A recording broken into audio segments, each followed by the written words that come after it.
يعني بعض الناس وبالذات في الصلاة أو لما يمسك القرآن ويقرأ، بعض الناس للأسف تجده يتثاءب كثيرا، والتثاؤب هذا من الشيطان.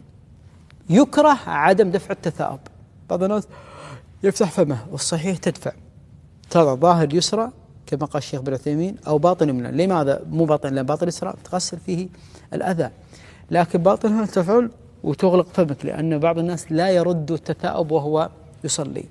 والنبي عليه الصلاة والسلام يقول: إذ ثاب أحدكم فليكظم ما استطاع أو يضع يده. لماذا؟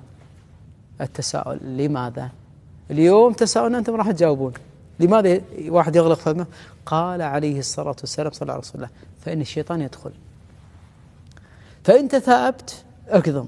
حتى بعض الناس لما يصلي الحمد لله رب العالمين الرحمن الرحيم تثاؤبتم، بعضكم تثاؤب، هذا من الشيطان.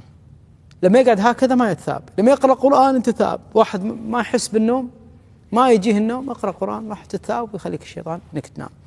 فاكظم فإن الشيطان يدخل كما قال عليه الصلاة والسلام. عندنا تساؤلات مهمة سنكملها في حلقات قادمة. نشوفكم على خير، والسلام عليكم ورحمة الله وبركاته.